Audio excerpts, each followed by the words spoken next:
Hey guys, welcome back. So on the docket today is going to be neurodevelopmental and conduct disorders. Broadly speaking, what is going to unite these two categories is childhood.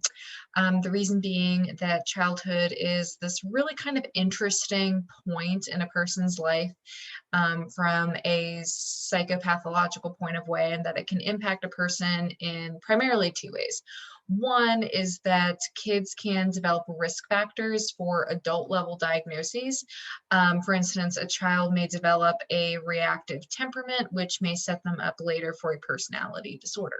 So in this way, kids aren't really being diagnosed with anything right now, but they're kind of developing the risk factors, whether those are experiences or personality-based temperaments that are kind of setting them up for diagnoses later on in adulthood. For the most part, though, I do want to point out that there aren't too many things that are specifically labeled either adult or child-based diagnoses in the DSM. There are some things, of course, like the personality disorders, which we talked about recently, that have this age element to diagnosis and that you can't diagnose them until a person is at least 18. So there are some things like that, and there are other kind of areas in the DSM where you might have child or teenage or adult based sets of criteria, but for the most part, pretty much everything can be diagnosed at any point. That being said, though, there are definitely things that are more commonly diagnosed in adulthood and things that are more commonly diagnosed in childhood. So childhood can be important in that it can predispose things that we will typically diagnose for the first time in adulthood. Childhood can also be a really interesting time in that it can be the foundation, the context for diagnoses in and of themselves. And that is specifically going to be what we're going to be talking about today. Many of these disorders do persist into adulthood, and that will apply to some of what we're talking about today, things like autism or ADHD. These are not things that a person grows out of or things that go away. Rather, these are neurodevelopmental in nature, and what neurodevelopmental means is that we're dealing with a neurological problem in terms of an abnormality in the way that a person's brain works, which is permanent, and we're diagnosing this, or it's becoming evident that this problem is there at a developmental point in a person's life when they're going through developmental milestones, and it's obvious that their development is off or abnormal in some way. Additional things that are diagnosed in childhood are sometimes things that kids will grow out of. One example is enuresis, which is a clinical form of bedwetting. Other things that kids may grow out of might actually be something like a conduct disorder, which we'll talk about today as well.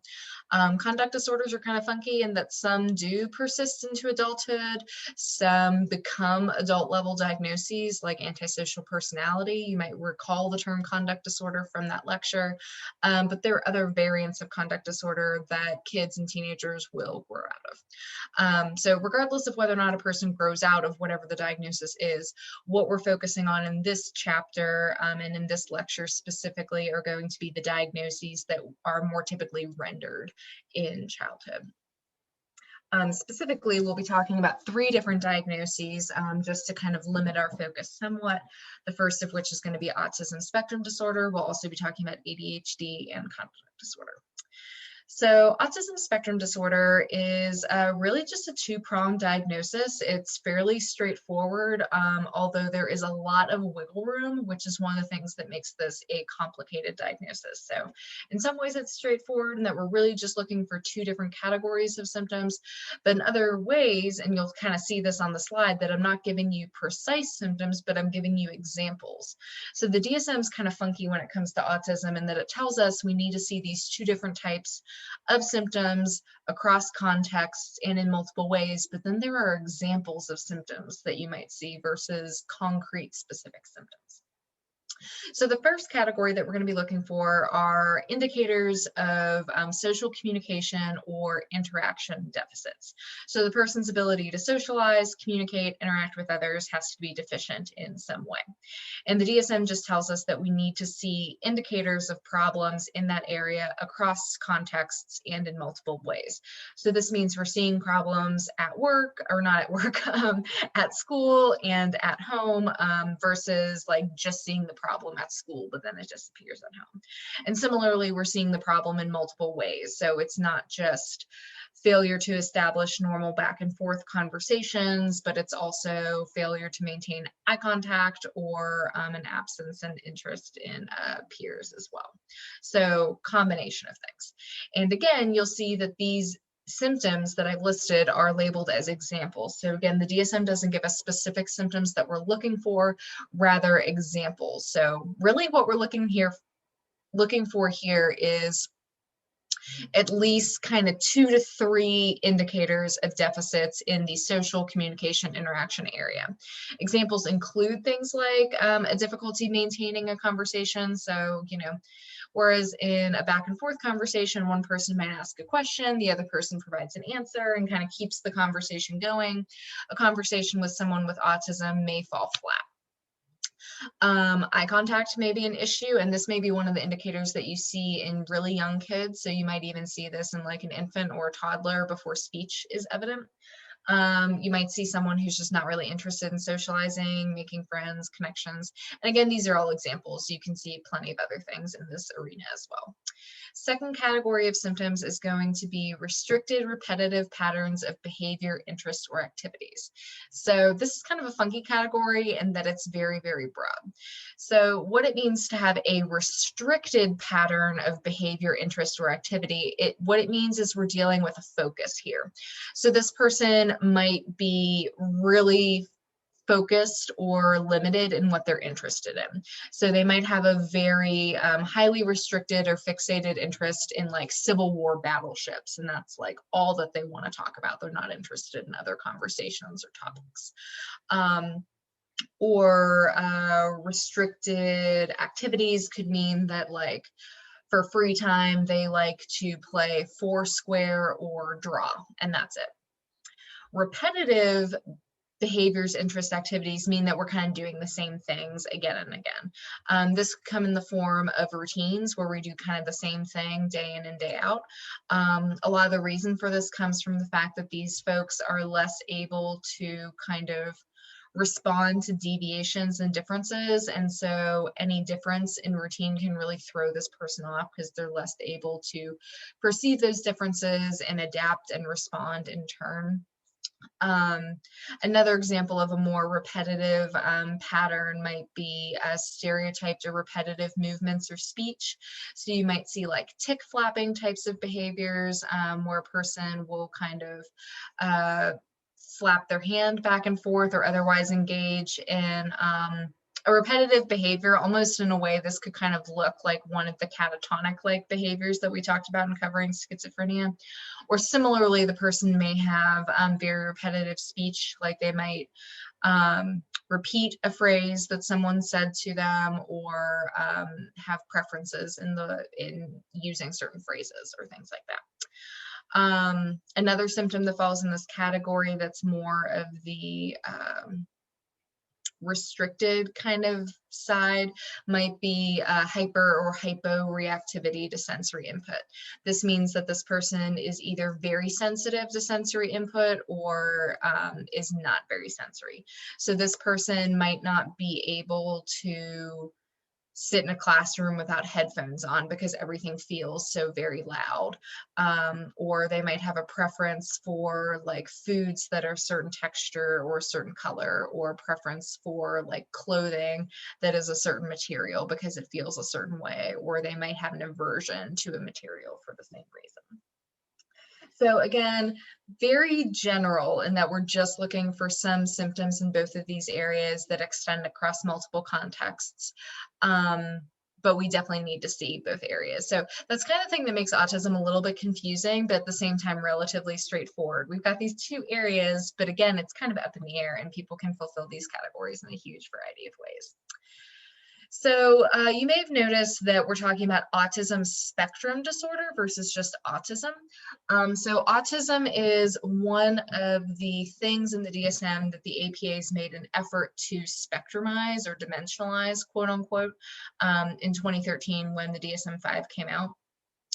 So this means that there's actually no such thing as Asperger's syndrome anymore. Some of you guys may be familiar with that term. Asperger's syndrome used to be thought of as like a very high functioning form of autism. And so autism actually used to include an intellectual impairment element to it. And then Asperger's was basically autism minus the intellectual impairment. But with this spectrum in mind, Asperger's been removed, and the definition of autism is more broad. It's basically the definition of what used to be Asperger's. Um, but now we have to specify how much support the person needs for each symptom group. And we also have to indicate whether or not intellectual and language impairments are there. And what this does is this creates a spectrum. So someone who requires less support in both areas and someone who does not have intellectual or language impairments would be on the higher functioning end of the spectrum, and that would be closer to where like Asperger's used to exist. And then someone who requires very substantial support in both areas and who does have impairments with respect to intelligence and language would be on the more severe end of the spectrum. And then of course there's all of this space in the middle. So that's kind of how this spectrum exists. It still isn't a true spectrum because a true spectrum allows a person to fall anywhere along the spectrum. So there's almost like an infinite number of possibilities, whereas here there are only a fixed number of possibilities, in that there are 3 levels of support across each of the 2 symptom groups, so the social area and the restricted repetitive area. And then there's either intellectual impairment or there's not, and there's either language impairment or there's not. So there's only really a fixed number of areas a person can fall into. So not a true spectrum, but again, the APA's attempt at spectrumizing something. So in terms of the level of support, the DSM's terminology is that we specify that the person either requires support, substantial support, or very substantial support in each of the 2 symptom groups. And those end up being, a level 1 of support all the way up to a level 3 of support. At the bottom of this graphic, I've highlighted examples of behaviors that would fall across each of the 3 levels, just so you kind of have an idea of what the difference is between requiring support versus substantial versus very substantial. So an example of a level 1 would be someone who has difficulty initiating or starting social interactions. Or as far as the restricted repetitive category goes, someone who has organization and planning problems that can get in the way of them being independent. So those would be some level 1 examples. Level 2 would be like someone whose social interactions are limited to very fixated interests. So they like cannot have a conversation unless it is about marine life. And their behaviors may be restricted, repetitive, and very frequent in nature. Level 3 might be very severe deficits in verbal and nonverbal communication and social skills. So we're seeing much more impairment. We may even see like mutism potentially. Or alternatively, we might see a lot of distress or difficulty in changing actions or focus. So this person might have a very difficult time shifting from topic to topic, or a really difficult time if their routine were to be disrupted. And then we specify whether intellectual impairment is there and language impairment. Intellectual impairment is officially defined as someone with an IQ that's below 70. And then language impairment would be someone who is mute or near mute, someone who is nonverbal. These 2 do not have to go hand in hand. A lot of people assume that if you have one, then you have the other, but there are plenty of examples of really intelligent nonverbal folks on the autism spectrum. So that is how that spectrum works. In terms of causes or etiology, there is a 90% heritability rate, although the specific gene is unknown. There are about 60 genetic and metabolic associated conditions. So at the end of the day, we've got a variety of paths to an autism diagnosis, but there definitely is a very strongly biological element to this diagnosis. Some additional pieces are advanced paternal age. Not a lot of people think about the age at which a man is when he becomes a dad or donates sperm to a developing baby. A lot of people think about maternal age and the link that that has to various things, including Down syndrome, but advanced paternal age can be problematic as well. And specifically in this case, it's one of the things that can be associated with an autism diagnosis. An additional imaging finding that's kind of interesting has highlighted some anatomical differences that exist between folks with an autism diagnosis and people who are healthy controls without autism. These findings have indicated that people who have autism have accelerated head and brain growth during the first few years of life, and differing brain activity as well. So you can see this represented in this graphic on the far side of the screen. What these two brains are looking at are faces of both familiar and stranger individuals that they don't know. And so you can see in the case of someone with autism that this individual has less brain activation when seeing faces in general, whether those are familiar faces or stranger faces, versus someone without autism has more brain activation. And so that might be a reason for some of the social impairments, is that we're not seeing the same involvement of the brain around various social situations. Things that are not associated with the development of autism include vaccines. We talked about this way back at the beginning of the semester, but you'll recall that there are a variety of reasons for the association between vaccination and autism, but that none of them are causal in nature. They basically boil back to the diagnosis being made at the same age that children typically begin a vaccination protocol, and also that more people began receiving vaccinations around the time that we started to understand autism better. But at the end of the day, the research that initially indicated a connection between those two things was completely false. Like, the guy literally faked his data, and when people tried to replicate his findings, they could not. So there is zero evidence linking vaccinations with autism. Another myth is refrigerator parenting, typically refrigerator mothering, where a mother or a parent is cold. That is not associated with the development of autism. Gluten is another kind of pop myth that exists out there that, again, has no evidence associated with it. In terms of impairment, we do see that autism is something that is currently impacting about 1 in every 59 individuals. Again, if you look at data that are kind of charting the prevalence of autism over time, you see that that number has changed pretty dramatically.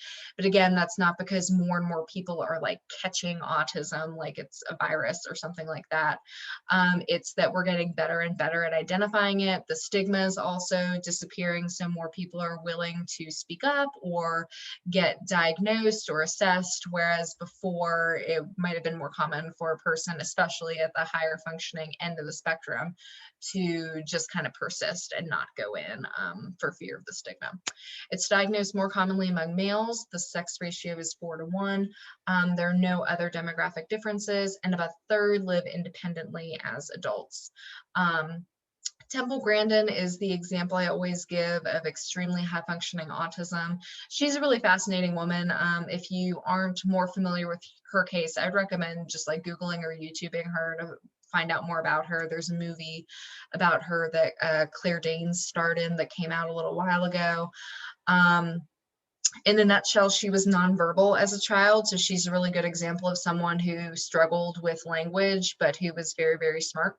And it was only really through early intervention that she developed the ability to speak. So she's also a good example of how just writing off kids, or the age-old practice of like institutionalizing kids when they're showing problems like in the ability or to speak or delayed speech, that just doing that is just kind of sentencing these kids to being impaired versus helping. And so early intervention is really key. And with early intervention, she eventually developed the ability to speak, and she currently has a doctorate in animal science, and has actually paved the way and is responsible for some major changes in the livestock injury, or not livestock industry, in terms of the humane treatment of animals on farms. Social isolation can be an element of impairment. We see this more so in kids, just because kids and teenagers have a greater tendency to kind of ostracize others who are different, versus that seems to even out a little bit more so in adulthood. Kids in particular too are learning to socialize, and so for that reason may be more likely to kind of ostracize someone who feels different. Intelligence is often stable, which is true of intelligence as far as anybody goes. Typically, you know, when your IQ is established, that's what it is. It is more a function of how a person thinks than like knowledge or what a person knows. But IQ seems to be stable among the autism population. And as I mentioned before, early diagnosis and treatment is key, which again is highlighted in Temple's case. As far as treatment goes, behavioral treatment is key. I mean, you guys know from this class that I don't typically always highlight treatment, just because it's a little bit beyond the scope of the class. But because a number of you are coming to this class with an education background and thinking about that for the future, I do think covering the treatment here makes a little bit more sense. So we will talk just briefly about the treatments for some of these things. So behaviorally, there are 5 different targets of behaviorally based treatments. These include atypical behaviors, social skills, language, daily living, and academic skills. So typically kids are identified in terms of what area or areas they need to work on, and then behaviorally based treatments are utilized across those areas. Typically, the way that we go about behavioral treatment is by using positive reinforcement and shaping. Positive reinforcement means that we are rewarding or reinforcing the behaviors that we want to see. So using like social skills as an example, we're not focusing on punishing maladaptive social skills or deterring those. Instead, we're focused more on eliciting the positive social skills that we want to see, and then really reinforcing and rewarding those skills. Shaping is something that's also used, where we will think about the end stage skill that we want to see, and we'll break it down into steps. And so we will work on eliciting successive approximations of that end stage skill. So if an end stage skill that we want to see is maintaining normal back and forth conversation, we might start with the smaller skill of answering questions when asked, and then kind of following up with an additional question for the other person to answer in order to kind of keep the conversation going. And then we might kind of add to that until we have that end stage behavior of a person being able to enter into or even initiate a conversation with a person and kind of keep that conversation going for 5 minutes or 10 minutes or whatever the goal is. So that's the idea of positive reinforcement and shaping, of reinforcing what you want to see and shaping successive approximations versus punishment. The one area where punishment might be used is if atypical behaviors, which is broadly speaking going to just be what it sounds like, behaviors that we wouldn't really expect to see from kids of that age. If the behaviors are self-injurious in nature, mild aversion or punishment may be used. So if the behavior that we're seeing is a tendency to hit oneself or punch oneself in the head or smack the head against the wall when they're feeling frustrated or emotional and don't know how to express it, that's a problematic behavior, not only in the fact that it's atypical, but also in the fact that we're dealing with potential harm. And so aversion may be used in the form of punishing or deterring that behavior, but aversion is always mild when it's used. Yeah, so those are going to be the general approaches. If someone's interested in getting trained in these approaches, applied behavior analysis is generally the either degree or concentration or certification that a person can pursue. And parents, teachers, mental health professionals can be trained in these areas as well.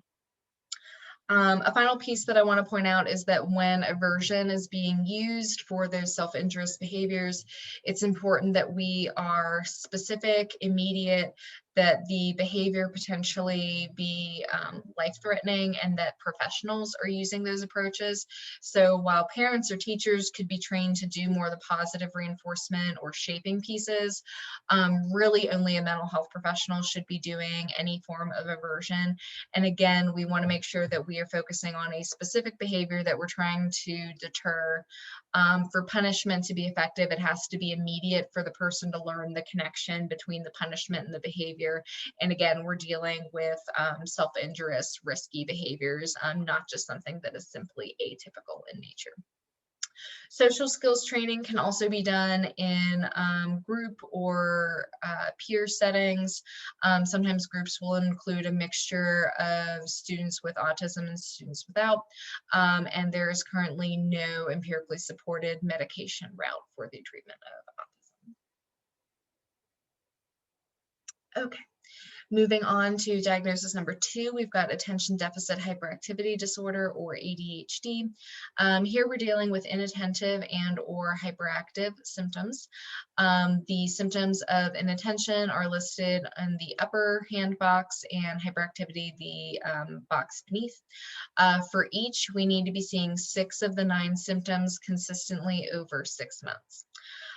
So inattentive symptoms include failure to attend to details, difficulty sustaining attention, not seeming to listen, failure to finish activities or tasks, difficulty organizing tasks, avoiding sustained efforts, losing things, being distracted by extraneous stimuli, and being forgetful. So we need to see 6 or more of those consistently over 6 months. Symptoms of hyperactivity include blurting out answers, difficulty waiting one's turn, interrupting or intruding, talking excessively, fidgeting with hands or feet, leaving one's seat in the classroom, running about or climbing, difficulty laying quietly, and motor excess. And again, 6 consistently over 6 months. There are 3 types of ADHD. There's the inattentive type, which would be meeting criteria for inattention, the hyperactive type, which would be meeting criteria for hyperactivity, and then the combination type, which would be meeting both sets of criteria. So not 6 symptoms total, but 6 symptoms of each for a total of at least 12 symptoms. While this diagnosis may be given later in age, it must be evident that at least several of the symptoms were present prior to the age of 12 and across settings. So again, this goes back to that idea of neurodevelopmental. We're talking about differences in the way that the brain works at a developmental point in the person's life.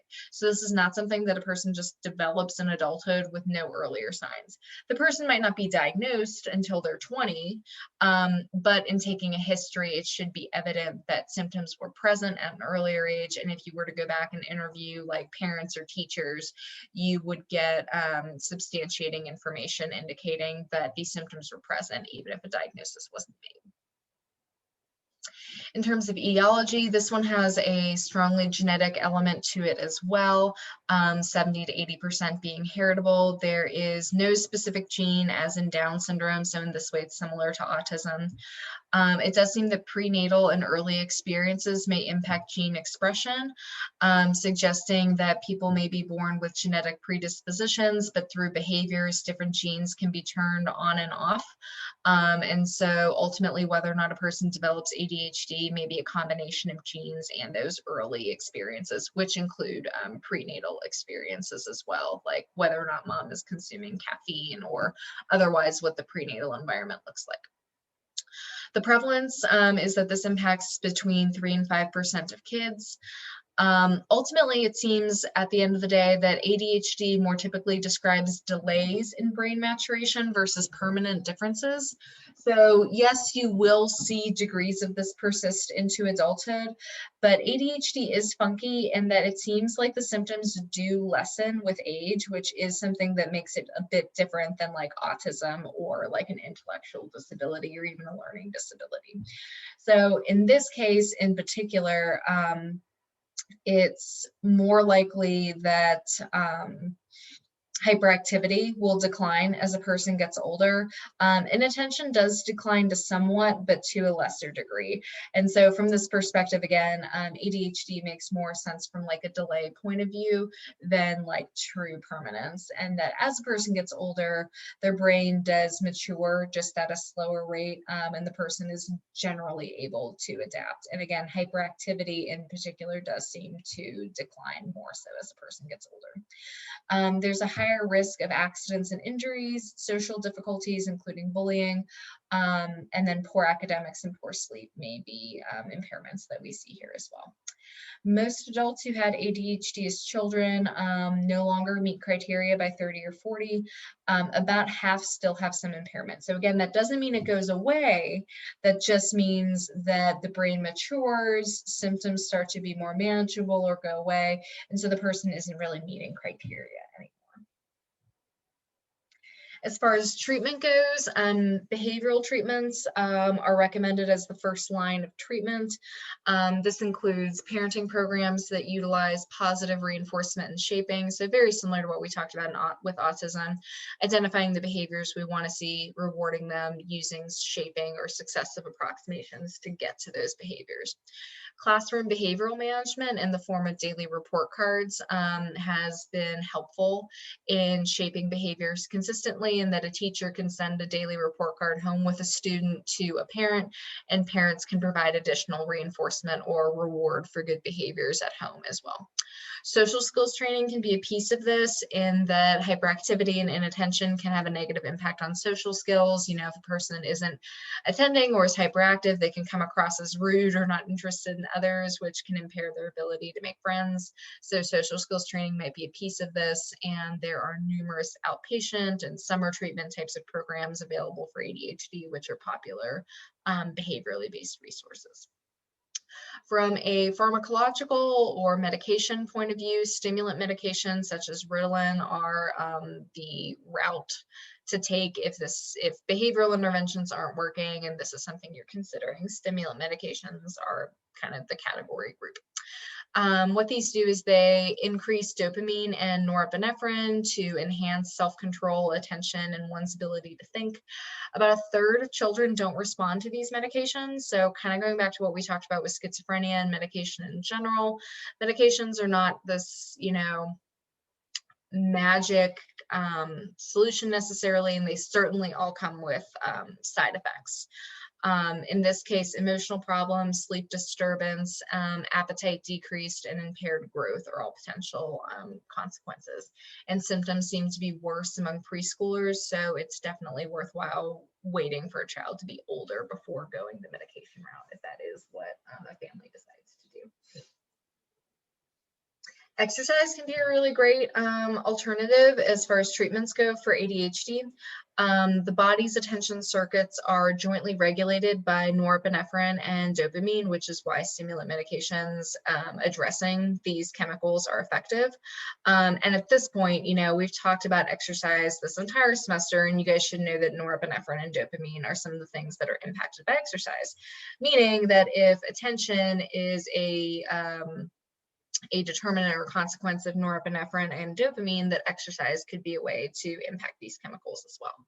A good exercise prescription for ADHD is 20 to 30 minutes of moderate or vigorous exercise for kids, and this can improve inhibition for boys, and more so with boys, more moderate effects for girls, but particularly for boys, this can be particularly helpful.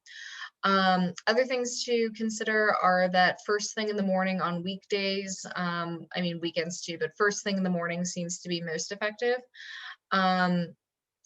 And if taking a medication for ADHD as well, taking that medication an hour to an hour and a half after exercise seems ideal. The main reason for this is that while exercise does affect norepinephrine and dopamine, the same chemicals that those stimulant medications impact, the effects are fairly short-lived. A person will typically only feel that attentive boost for about an hour to an hour and a half. And so if we're also doing medication, it makes sense to get up, do some exercise, feel the boost of that exercise, and then kind of add in the medication later to kind of pick up where the exercise left off. So it is unfortunate that exercise is a fairly temporary solution, but again, it is something that does work.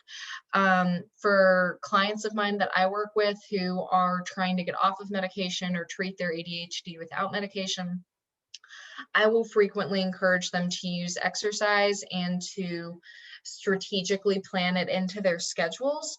So, for instance, if a person has like class at 10 and 11, I might recommend them getting up and going for like a 20-minute run before their class to give them that attentive boost to get through their classes. And then I might recommend going for like another 20-minute run in the afternoon before planning to study for like another 2 hours. So I'll sometimes even have people exercise like twice a day. And for ADHD, it's nice because you get a boost from just like 20 minutes of exercise. And so I'll sometimes, again, have people strategically plop kind of 20 minutes of exercise throughout their day and have it paired where they will exercise, impact these chemicals, feel that attentive boost, and then go straight into some form of work where they can really kind of use that extra attention. I do want to touch on exercise and learning because learning does obviously relate to ADHD. It relates to the area of neurodevelopmental disorders in general, specifically things like learning disabilities. But also, learning is something that relates to everybody. So even though we're not talking about learning disabilities in this class, I do want to talk about exercise and learning because you guys are learning right now. So this is a relevant topic, even if we're not covering an associated diagnosis. So one of the cool things about exercise is that it encourages a connection between brain cells across the synapses or the spaces between brain cells, and it facilitates the secretion of brain-derived neurotrophic factor, BDNF. You guys may remember BDNF from our discussion of anxiety. I like to refer to it as like this brain juice that facilitates learning and memory, which is really great in the case of anxiety because you're learning a new lesson through exercise. And so BDNF helps to really cement that new lesson that you've learned. But as far as learning in general, you know, whether you're trying to learn math or language or whatever, you're just kind of studying as a student or as a working adult, exercise can really help to learn new information and retain those memories. There's this really interesting real world experiment that went down in Naperville. I'm blanking on what state Naperville is in. It's somewhere in the Midwest. I want to say it's in either Illinois or Michigan. But regardless of the state, the school system decided to experiment with something called 0-hour PE. So rather than PE being something that students went to like maybe once a week or every other day, and they could go to PE, you know, first block or fourth block or seventh block, what they did was they had their kids do PE every day, and it was the first thing that they did every morning. Also, the focus of PE was more in fitness than sports. So you weren't like learning the rules of dodgeball or foursquare or something like that, or soccer. But instead, it was focusing on cardio, how to monitor one's heart rate, how to monitor rate of perceived exertion, strength training. So it was really kind of training and teaching fitness versus how to play different sports.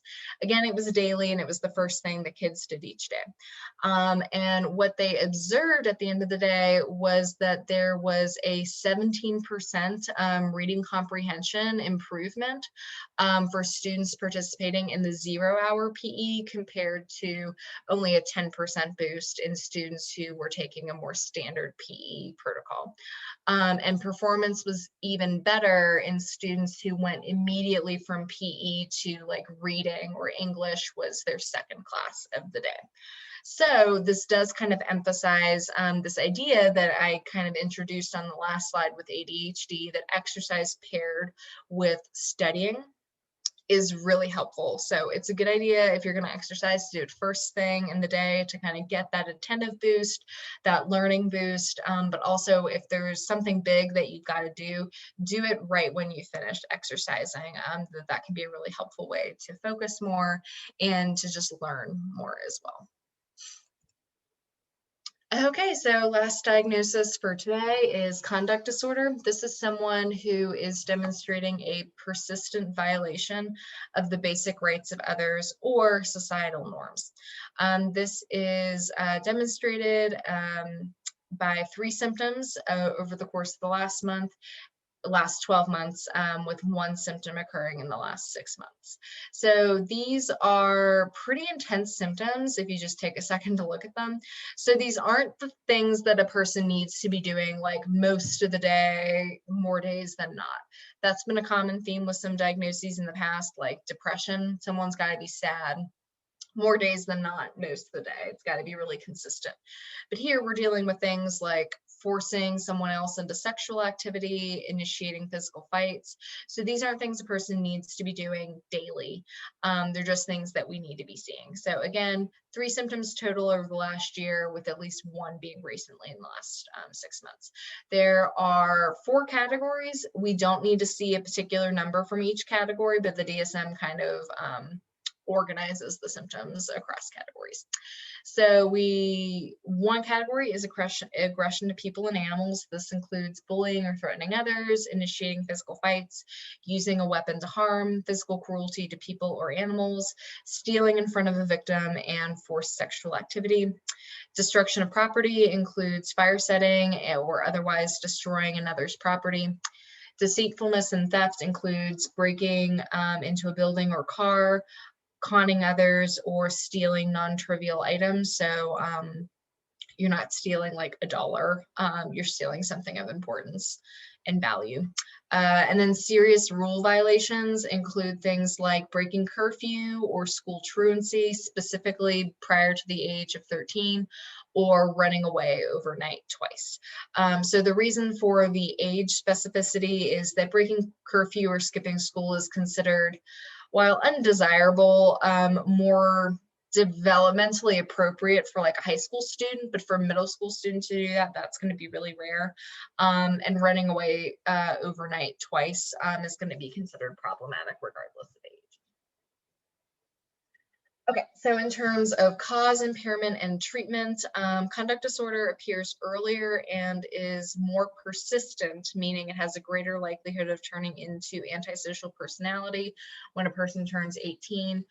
When the person is demonstrating callous and unemotional traits, particularly at a young age.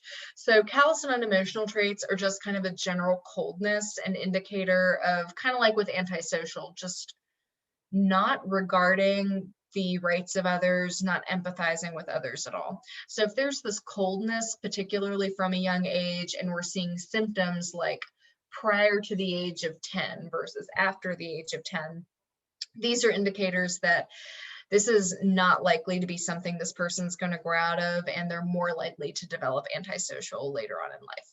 If, however, conduct disorder doesn't begin until the teenage years and is associated with environmental stress like moving or parental divorce, it's more likely to be temporary and something that the person grows out of versus something that develops into ASPD. Comorbidities include substance use, risky sexual behaviors, academic failure, and criminal activity. The prevalence is 2 to 16% of males and 1 to 10% of females, and females are more likely to engage in what's called relational aggression, which would mean instead of like physical aggression, like picking a physical fight with someone, relational aggression would be more emotional bullying or the spreading of rumors or things like that. Treatments include parent training, very similar to ADHD, where we are focusing on the behaviors we want to see and reinforcing and shaping those versus focusing on punishing the less desirable behaviors. Anger control and problem-solving training may also be components of treatment. And then finally, multi-systemic therapy, or MST, is an approach that unites providers across home, school, and a professional clinic, meaning that parents, teachers, and a mental health professional are all kind of on the same page and collaborating together to focus on problem-solving, anger control, reinforcing pro-social behaviors, those types of things. All right. So consider any questions that you guys have about this material and make sure to watch the associated videos and we will discuss more. Thanks for watching.